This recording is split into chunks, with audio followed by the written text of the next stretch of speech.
Alright, so we have our organic topsoil here. We're going to use topsoil in combination with fertilizer. You could mix in a little bit of potting soil if you wanted to put some nutrients in there and skip the fertilizer. But this is a lot more affordable. These are about $5 a bag as opposed to $15 or $20 a bag for your potting soil. So we open these up. My second favorite part, we're just going to dump them in.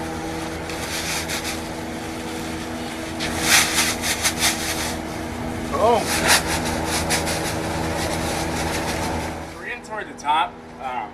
So we're going to spread it out here, make it nice and even, see what we're working with.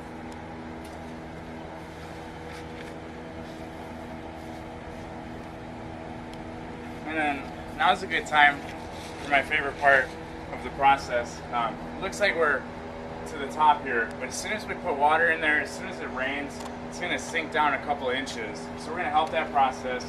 We're going to strip off the shoes, drop the sandals. We're going to get in here and walk around a little bit. And this is where it's at. This feels good. Oh, yeah, this does feel good. We got the soil in between the toes. I gotta do this more often. So we're just stomping it down, making it nice and compact before we put the final layer on.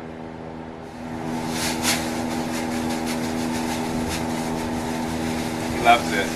We're going to go ahead and put the top layer on. We're not going to stomp on this one, sorry to say. Oh? We're going to keep this one loose.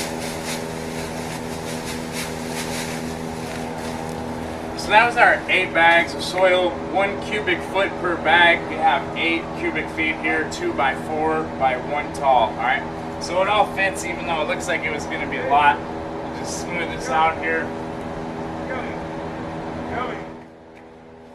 Alright, so literally in about 15 minutes, we have a garden bed with soil ready to be planted. It was fast. It was real fast. Anybody can do that. Anybody. So we're going to go ahead and put the plants and the seeds in there. Sweet. All right, Mr. Kirk. Looks like we're ready to go. What do we do next? Alright, we're going to put the starters in, we're going to plant the seeds, we're going to watch them grow.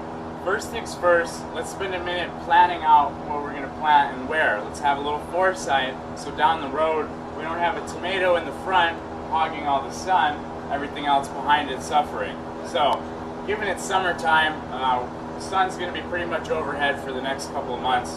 So we're going to take this tomato, we're going to plant it in the back, alright, furthest away so it's not blocking any sunlight. We're going to take the squash, we're going to plant it in the front because it's going to grow out viney and we don't want it to occupy all of the garden space, alright? And then in between we'll plant the seeds, the spinach and the chard, because they're going to grow up pretty straight, just be about a foot tall. Just going to loosen up the roots here, alright? Get them ready to expand and spread out into our new soil. You can use, you know, some fancy tools and shovels and things like that. Or you could use Sean's hands. Or you can use Sean's hands. Oh. I think there's pretty much nothing better than getting the dirt under the fingernails. So we've got our root ball in here. We're going to press it in just a little bit firm so it's solid. And then just fill in with the dirt. All right. We just planted our tomato. Next, moving up the front here, we're going to dig a little spot for our squash. And the squash, like most other plants, you're going to want to have the top of this soil flush with the top of the root ball. So we're just going to dig as deep as the roots right now. I'm going to loosen those up a little bit. Yeah. Oh, it's my first time loosening them up. Sweet. That's it? That's it. Throw it in.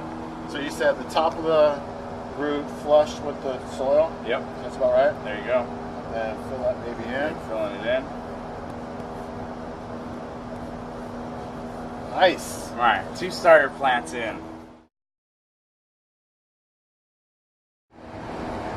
Sean is clearly a perfectionist. He's got this spacing down to science. Yeah. Perfectionism is actually an issue with me. Well, you make a good gardener. It's a problem.